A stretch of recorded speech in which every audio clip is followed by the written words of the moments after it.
Hello, good morning. Welcome to Commodacity and welcome to the Amo Manson Network. So, this morning we're going to talk about the game of life. Life can be compared to many things. You can compare life to a journey, you can compare life to a game. This morning we're going to focus on the game of life. And you can think of it as a chess game. You can think of it as a game of cards. Whatever game it is that you love to play, you can compare it to that, right? Whether it's a pro competition or an amateur competition, the aim is to win. We're in it to win, right? And whether or not we win will depend on our mindset. It will depend on how much energy we are willing to give, how much effort we are willing to put out in this game.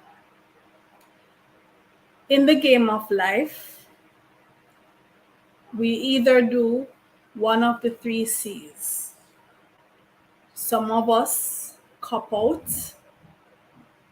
some of us cope, and some of us capitalize. You have to decide in this game of life, am I going to cop out?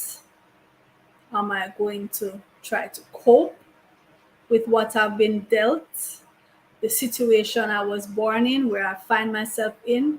Am I going to try to cope and just skim the edge, give the bare minimum of what is required until the bell rings and it's time to tap out? Or am I going to capitalize? Am I going to make the very best of the hand I was dealt? Am I going to give it my all and to turn my stumbling blocks into stepping stone, to turn my failures into fortune? You decide, you decide. We're all dealt a hand. We're all given our play of cards. It depends on your mindset and how you play that hand. Some of us were given a terrible hand, the worst hand ever. And yet, we take that hand and we play that hand so well that no one would ever suspect. At the end of the game, no one would ever suspect that we were given such a terrible, disgusting, pitiful, pathetic hand. And there are some of us who are given the best hand ever, all the opportunities, all the resources, all the support. And we don't play that hand well at all. We take things for granted. We don't have the right mindset. We don't put out as much. And at the end of the game, we play so terribly that no one would suspect how good we got it in the beginning. And the average person, of course, given a mediocre hand, the average hand, and just play average. And of course, get average results, right? So it's up to you. What are you going to do with the hand you were dealt? How are you going to play? Are you going to cop out? Are you just going to try to cope? Or are you going to capitalize?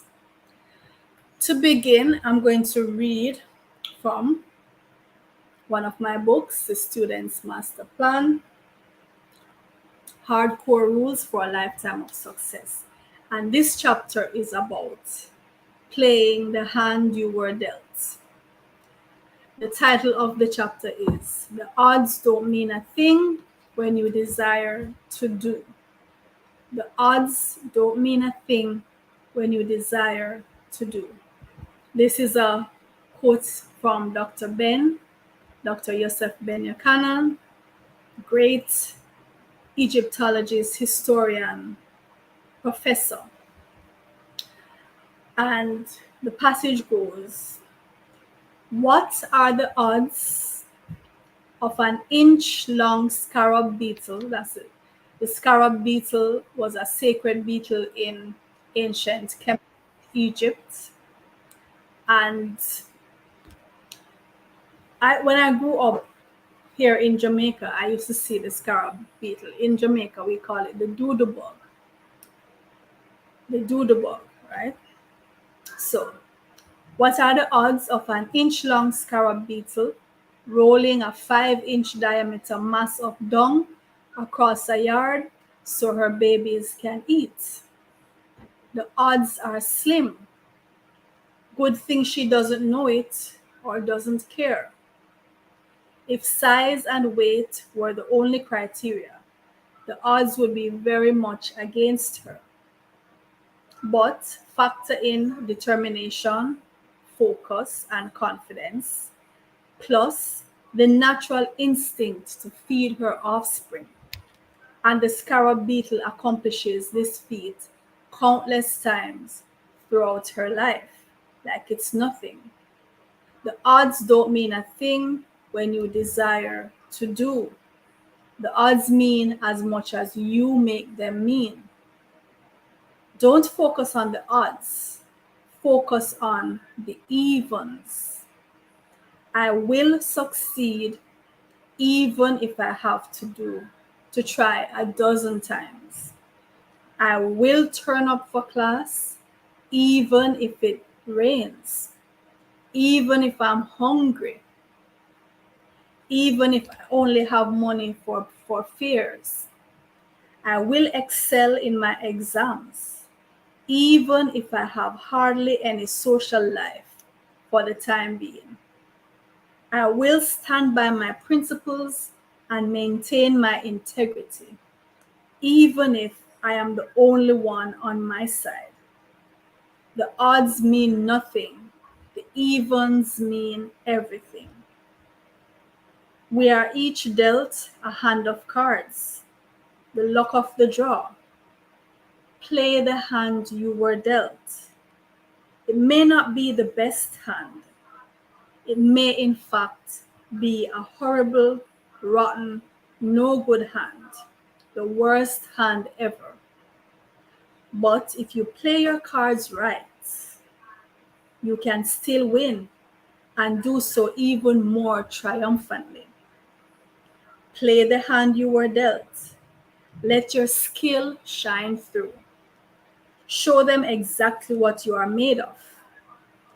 If you read the biographies and autobiographies of the outstanding men and women, whether historical or contemporary, over and over again, you will see that they had to overcome great adversity. Many were born into poverty, were victims of abuse, both violent and subtle, were physically and socially challenged, were condemned to a life of deprivation. Like the scarab beetle, determination, focus, and confidence shattered the odds. Students can beat the odds that are stacked against them. It is not where you start out that determines where you end up. It is the route you decide to take, the companions you choose to travel with, the pace of your steps, the duration of your rest, and the resilience of your rise each time you fall. Whether you are a student who is poverty stricken, lives in the inner city, has been abused, is deaf, blind, mute, or spends your entire day confined to a wheelchair, you can meet or surpass the achievements of the wealthiest, most able bodied persons. Your goals and ambitions are your children. Your children need food. Don't listen to anyone who tell you that your ambitions are too great, that your ambitions are 5 inches and you are only an inch. So what of it? Be like the scarab beetle and roll your dung across the yard. So as Dr. Ben said, the odds don't mean a thing when you desire to do. So based on the hand you were dealt, you may feel like, oh my, the odds are so much against me. The odds are stacked against me. You were given a rotten hand, terrible hand. The odds don't mean a thing when you desire to do. It's the mindset, it's the attitude, it's the determination that you have, the effort that you're willing to put in that makes the difference. It's not the disability. A lot of persons were born with disabilities, what some persons would consider to be a disability, something that would hinder them. And yet you have other persons who were born with these same so-called disabilities and they made themselves able. Their mindset. They used the hand they were given and played it so well. Many persons were born blind, deaf, dumb, incapacitated in so many ways. Persons were born without limbs. Persons were born without some organs that we take for granted. Persons were born in dire poverty. And yet, they rose above this. It depends on the mindset. Sometimes you see people panhandling. They sit at the door of the shops begging. Why? Maybe they have lost a leg. Maybe they can't see too well. Maybe they have lost a finger. Some people, it seemed to me, some of us, our mentality is so poor, we just need to lose a fingernail. We don't even have to lose a whole finger. Just break your fingernail, and that's enough reason for you to sit and beg your way through life and become dependent on others. There's a parable, I think. I'm not a religious person, but I try to find wisdom and inspiration from all over. So the parable about the talents, or the story about the talents, that you're given, you're born with certain talents. A lot of us born with one, born with 10. When I was little, we used to sing the song about the talents. One talent have I to take to the sky, while others are blessed with 10 of the best. Either 10 of the best or 10 of the rest, I can't remember. Why should I complain? From duty refrain. No, never, not I. Right? One talent have I to take to the sky, while others are blessed with 10 of the best. Why should I complain? From duty refrain. No, never, not I. I don't recall the author, but it's a song we used to sing when we were little, and it's based on the parable of the talents. And this person got 1, that person got 5, that person got 10. And depending on what they did with the resources they were given, sometimes it's the one who got the least but put it to good use, right? They are the ones who ended up with the most in the end. And sometimes the ones who get the most in the beginning, who are blessed with so many opportunities, so much support, so many resources, but because they don't utilize it, they lose it, or it just goes to waste. There's also a little verse that I remember my grandma put it up, or someone in the house put it up when I was a little girl. And I believe it's a verse from the writings of St. Francis. You could correct me if I'm wrong. And it says, "Grant me the serenity to accept the things I cannot change, the courage to change the things that I can, and the wisdom to know the difference. Grant me the serenity to accept the things I cannot change, the courage to change the things that I can, and the wisdom to know the difference." And that's the clincher, the wisdom to know the difference. What are the things in your life that you can change? What are the things in your life that you have to accept? So let's start with the wisdom. Let's not start with the serenity or the courage. First, let us decide, what are the things that we have to accept about ourselves? And what are the things that we don't have to accept, the things that we can change? I actually believe that most things, the vast majority of things, can be changed. Your circumstance, your situation, your position in life, you can change it. Even the things that are more genetic, even some of the things that we consider to be genetic, can change. That's my firm belief. And how are the ways that we change these things? We're going to talk a bit about that, right? There are certain things about you that are inherent, that are innate, right? So it comes down to nature versus nurture. What did you come into this world with in terms of your genetics? What you got from your parents, your ancestors? The genetic, at the genetic level.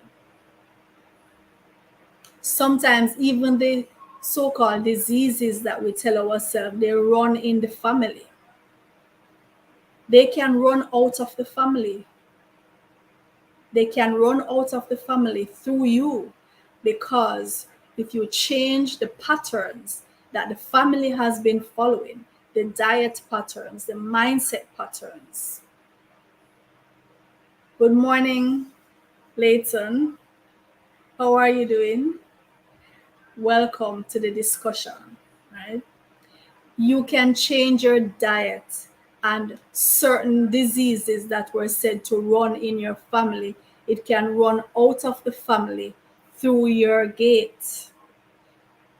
Certain patterns of behavior that seems to be inherent in your bloodline, they can run out through your gate. If you change the paradigms, change the pattern, change the ways of behavior, change how you nurture your children, change how you talk to your children, change how you feed your children, and how you feed yourself, some of these can run out. That's the secret. You see, nurture and nature, they both can change. Nature can change at the genetic level. If you make the change, you can change the nature for your children, even for yourself, at the genetic level. If you change your lifestyle, some of the things you think you're predisposed to because grandpa had it, grandma had it, mom had it, dad had it, so you think you're destined to have it. No, grandma had it and mom had it and dad had it because there was a pattern of bad eating, bad thinking, bad actions, and so it was passed down. But when you change those actions, change the paradigm, you can start passing down some good traits. Change them in yourself and change them in your offspring and start new paradigms, new cycles, positive cycles. So we're starting at what can I change and what do I have to accept? Certain phenotypical things about you. Yeah, accept your skin complexion. That's you. What the phenotype that you inherit. Be proud of that. Accept that. Your ancestry, accept that. But in terms of the path that you have and what you can make of yourself, don't accept anything less than the best, right?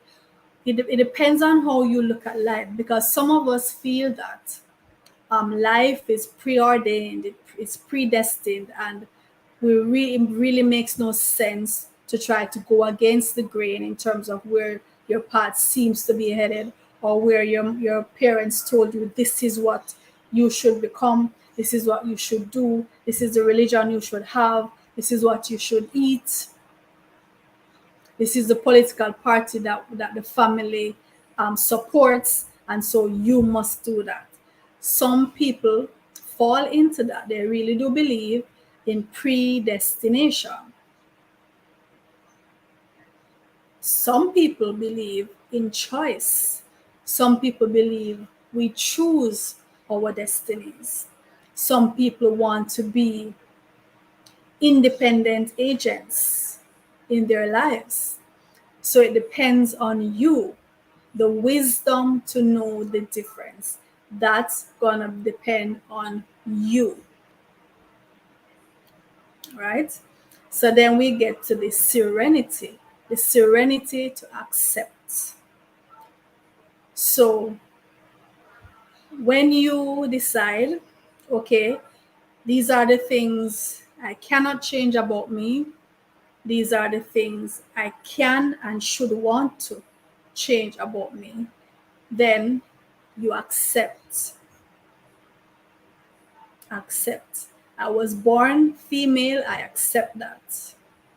I was born into the black race, I accept that. I was born human, I accept that. Right? The serenity to accept it. I don't want to be a man. I don't want to be of any other race. I don't want to be of any other species. I accept who I am. I'm serene, I'm at peace.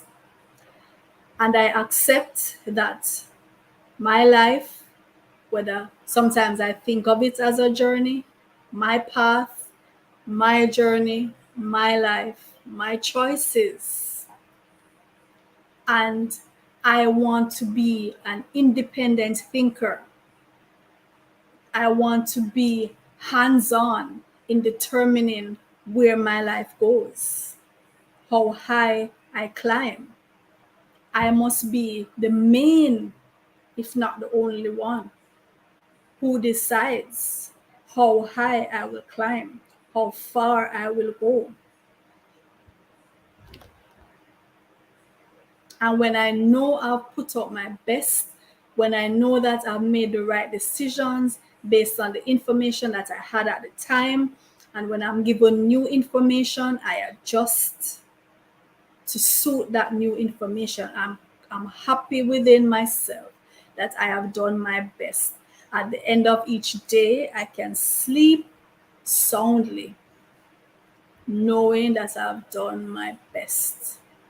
And at the end of this life, I hope to be able to be content in knowing that I have done my best. I have achieved what I set out to achieve, or at least most of it, or I had to tap out before I could, but I was on my way to,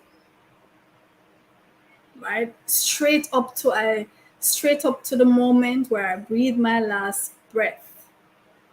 I want to be working towards my goals, and my goals will always be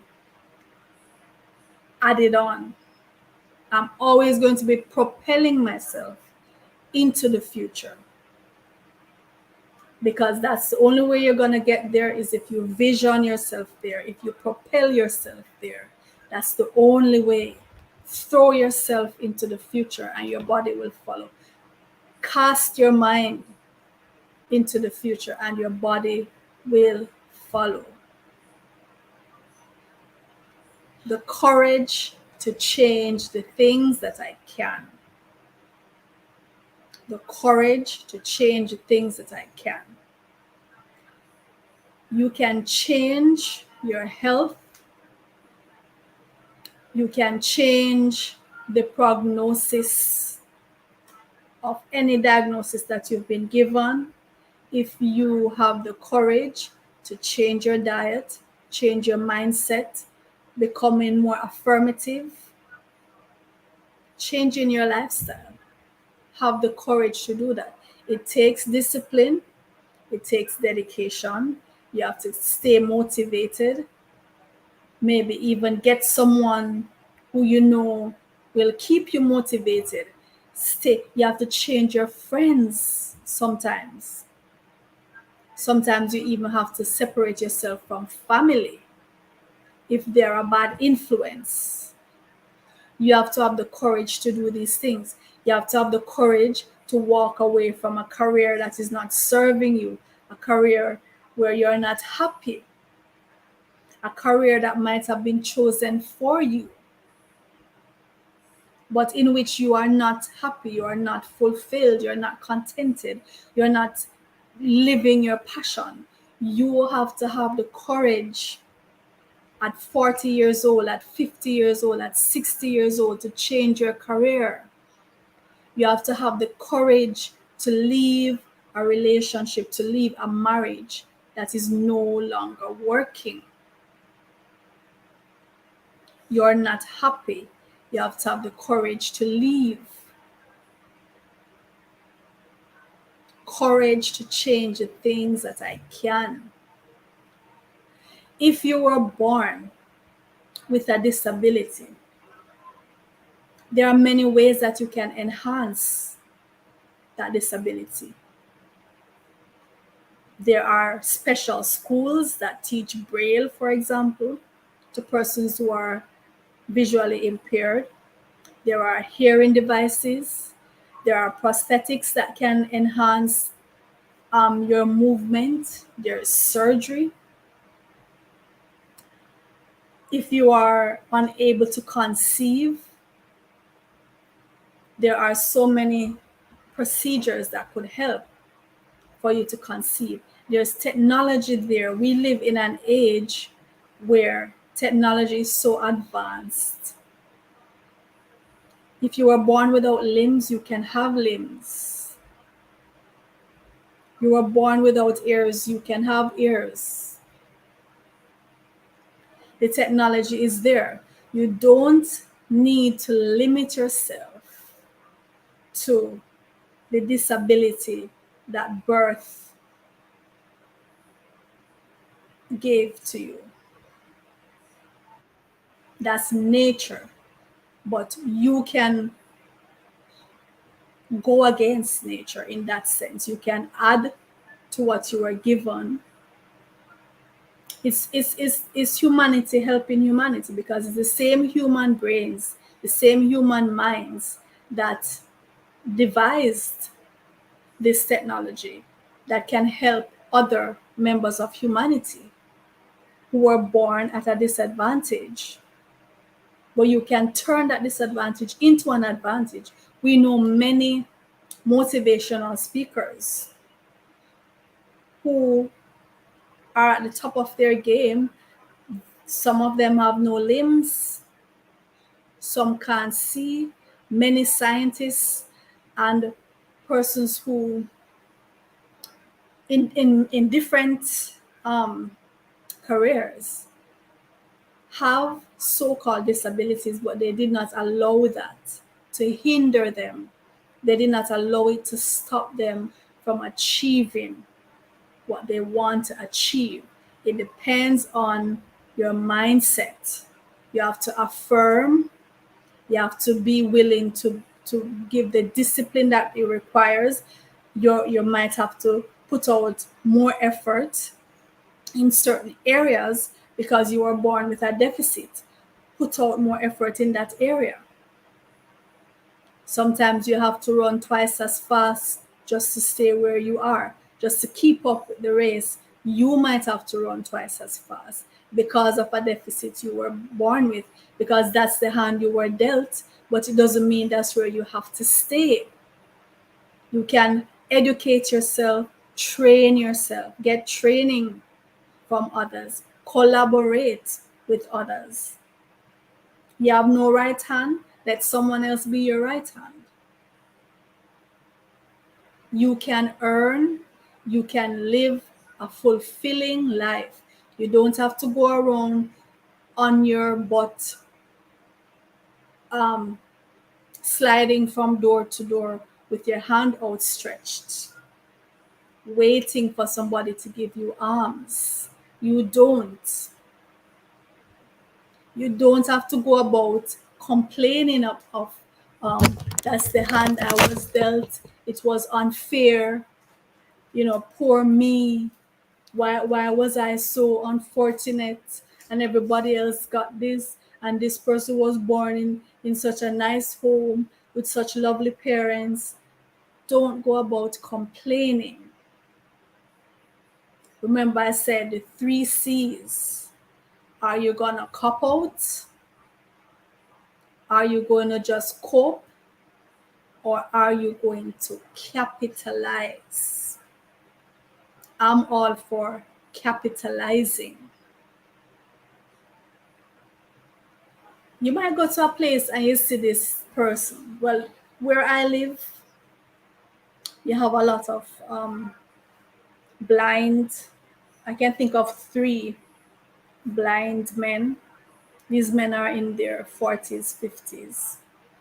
And they sit at particular, or they stand or sit at particular locations with their arms outstretched, right? They can't see, and they have determined in their minds that, okay, because I can't see, then this is how I'm going to be for the rest of my life. I'm going to stand here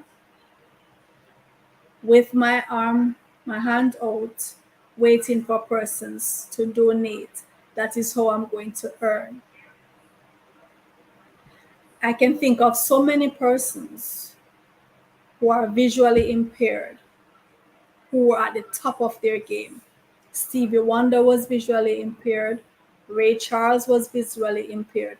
Here in Jamaica, we had our first blind senator, Dr. Floyd Morris, government senator, at the top of his game. There is a young lady, I don't want to call her name. She reached out to me several years ago, and she said she had heard about the accomplishments of myself and my children, and she was really impressed. Somehow she got my number, right? She got my number. I think she called the radio station or one of the television stations on which I had appeared, and she got my number. She reached out to me and she said, I'm so impressed. She was telling me about things that she was interested in, and she wanted to learn languages and so on. I was motivating her, always encouraging her. Every now and again, she would call me. And she lives in Kingston. I live in Portmore in St. Catherine. Different parishes, right? Adjoining parishes, but many miles away. And one day I was at school here in Portmore, and I got a message that somebody is there to see me. So I went downstairs and I saw this young lady. I wasn't immediately aware that because she wasn't wearing any the glasses that the visually impaired wear. She didn't have on any glasses.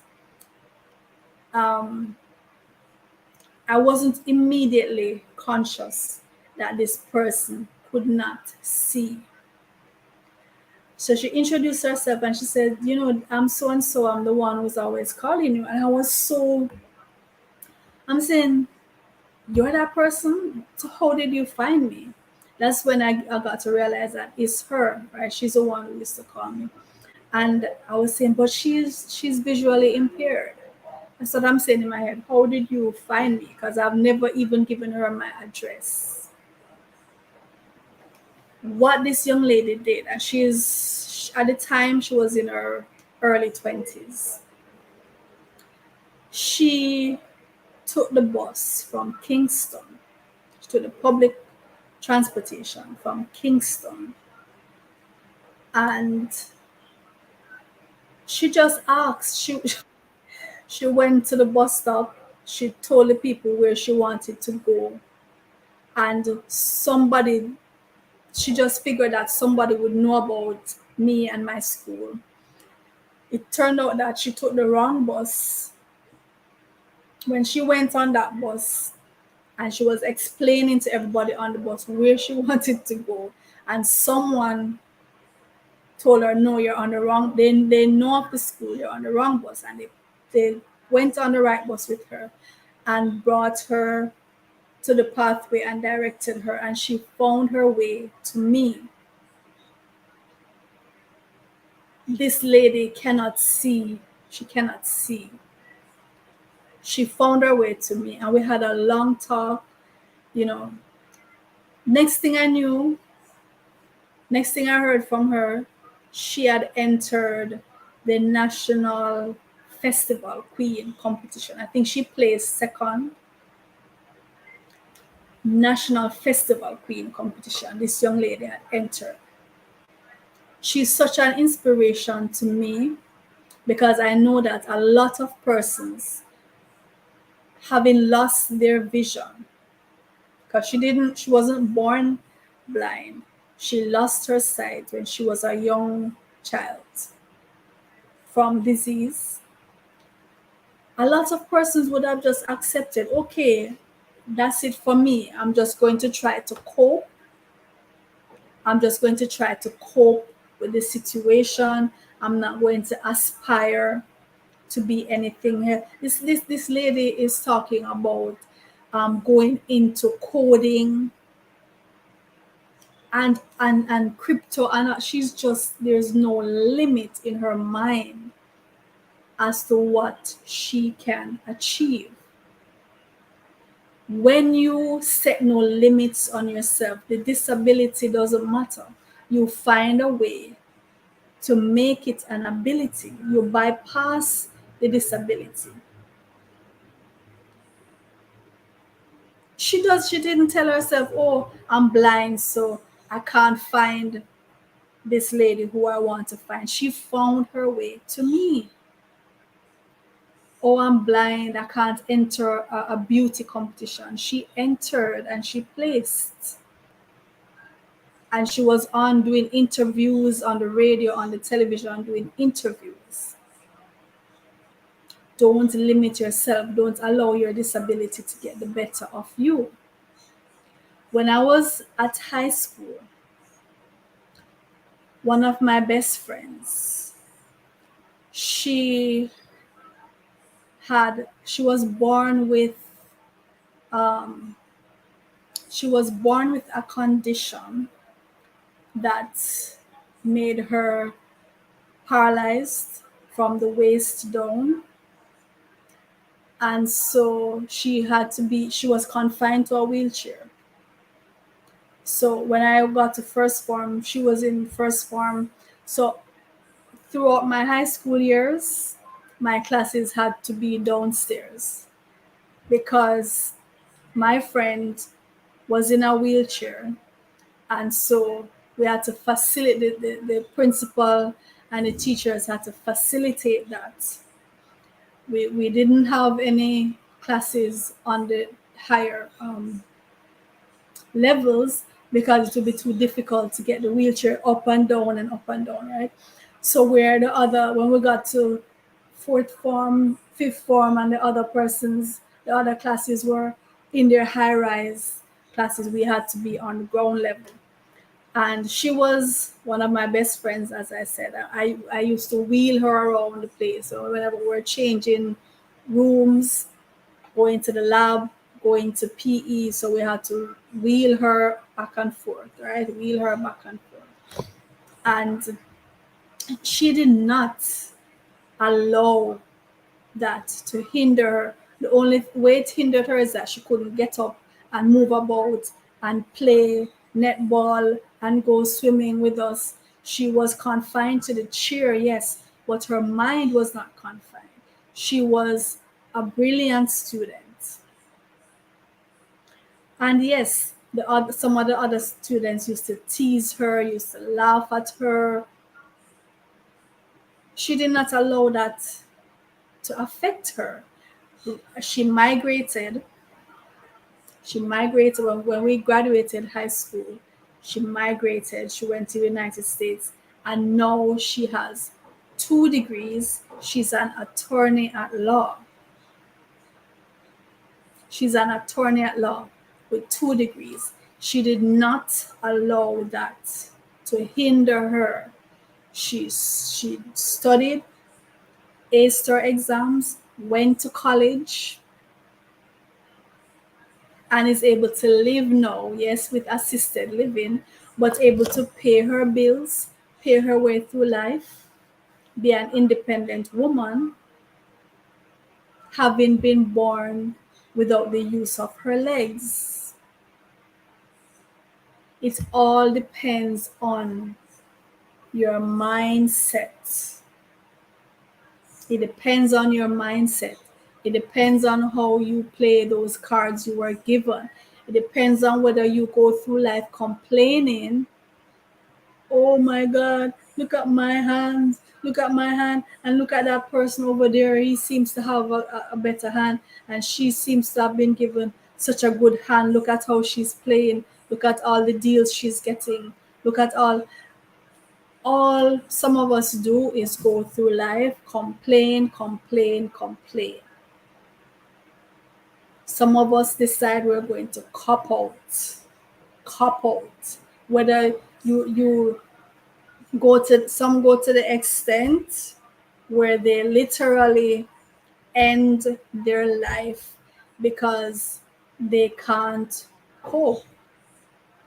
They don't want to aspire beyond the so-called disability or the so-called bad hand that they were dealt, and so they decide to cop out, to tap out of it, tap out of life.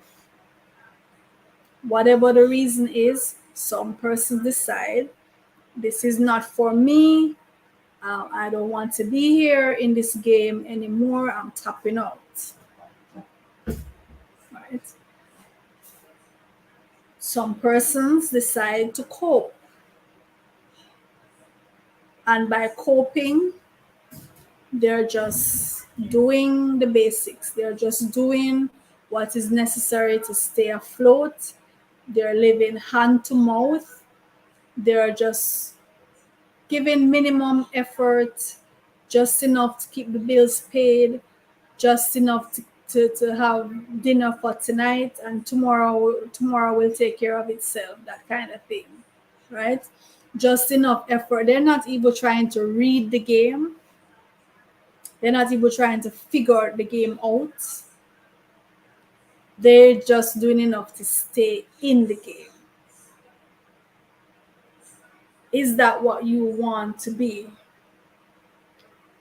If you have decided not to cop out, but are you just saying, I'm going to cope, see how I can stay alive, stay afloat, stay in the game for another day? Or are you going to try to capitalize Are you going to try to study the game? Are you going to try to see what are the rules of this game?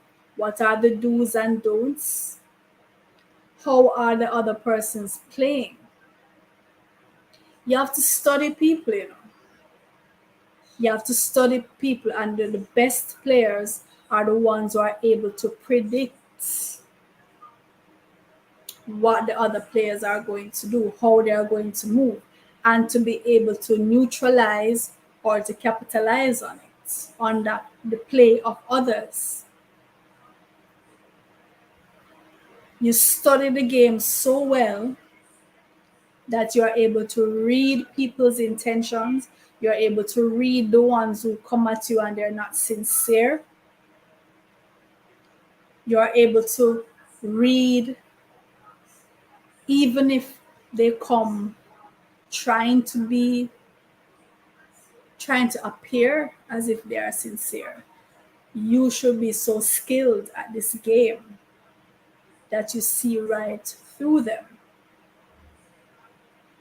And even when they set traps and they put things in the way to trap you up, right, to set you back, you should know the game so well. You should try to study the game so well that you can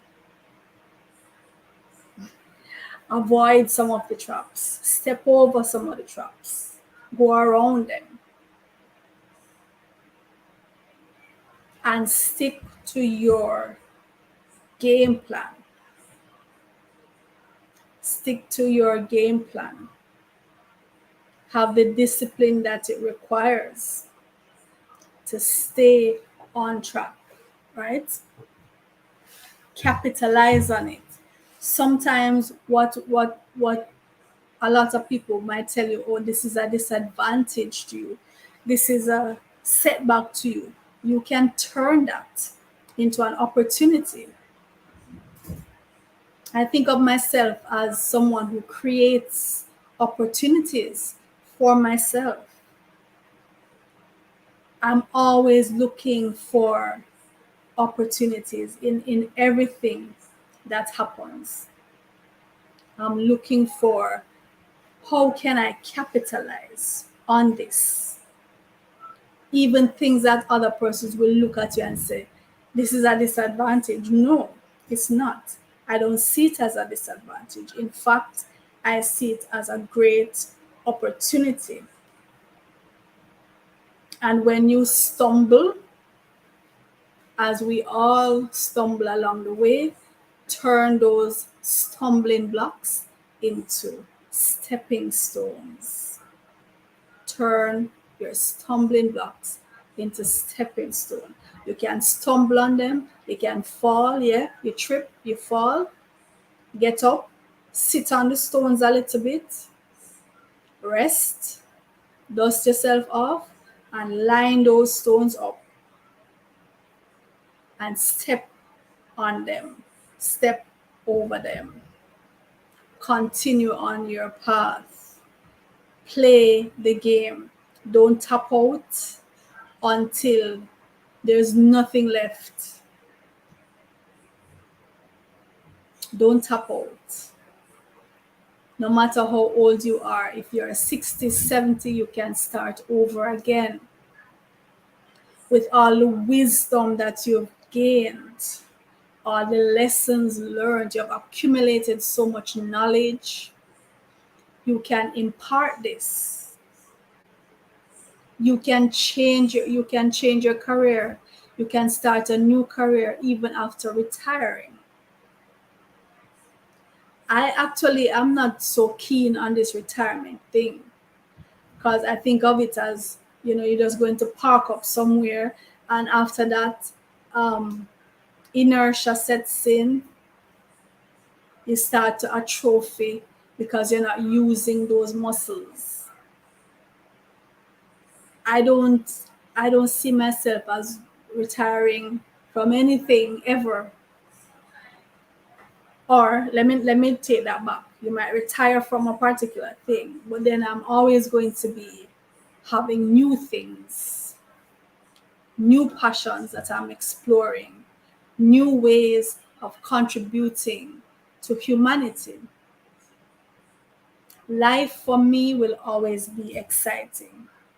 I'm always going to be excited about learning new things, um, finding new ways of looking at things, or revisiting the old things and seeing how what meaning they have to you now with the perspective of time and age and the wisdom you've gained. Go back to the old things and see if you can get a new appreciation of them. Capitalize. I try to turn every talent that I have into an opportunity to earn. And I'm one of them who was blessed with many talents. Many talents. I'm a teacher, I'm a writer, I'm very creative, so I make things with my hands. I can sew. I'm passionate about gardening. There are so many things, and I try to use them, each of them, to develop them so I can capitalize on them. I don't want to be someone who, at the end of my life, I'm going to be lying in a bed and thinking, oh my goodness, I wish I had tried harder. I wish I had developed this. I wish I had put more effort into this particular thing. No. At the end of it, I want to be able to look back and say, I did my best with all the talents that I was given. I tried to develop them to the best of my ability. I tried to motivate others to develop their talents. I tried to give back to the young ones coming up so that they can unearth that raw talent within themselves and develop it and capitalize on it.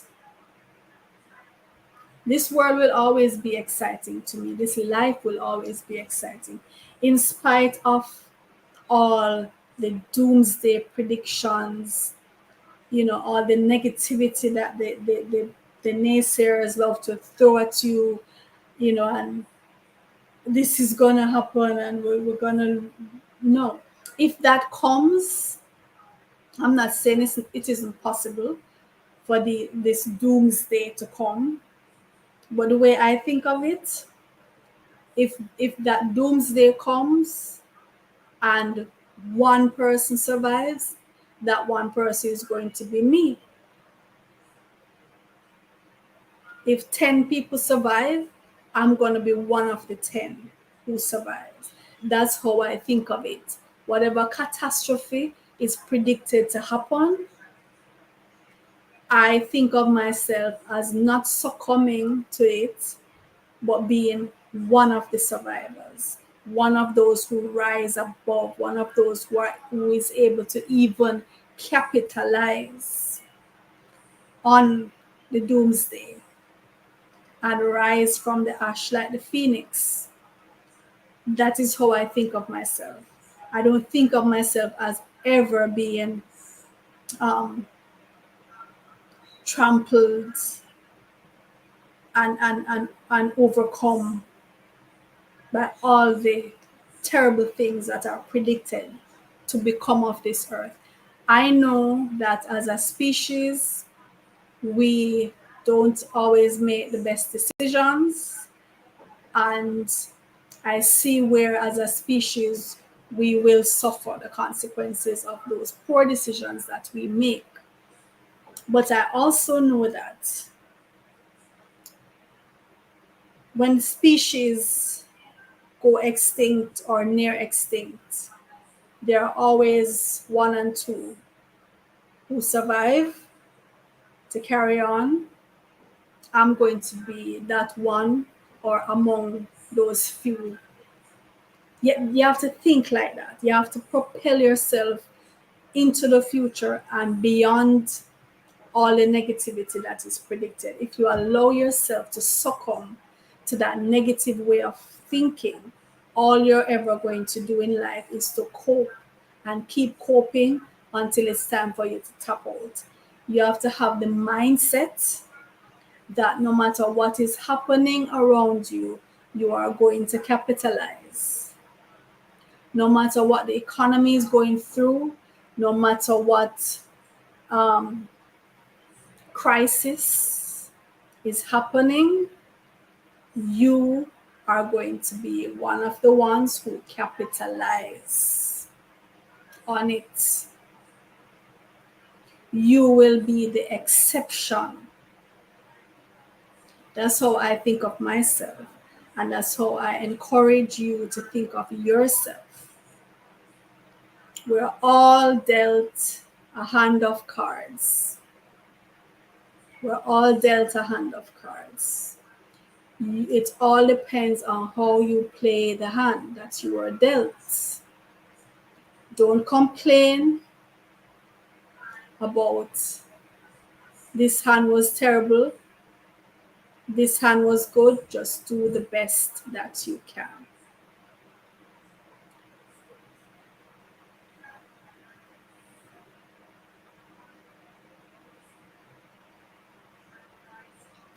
So until next week, when we talk about another topic, this is Kama. Have a great week and do unto others as you would have them do unto you. Follow that golden rule and you'll be fine. Until next week, take care.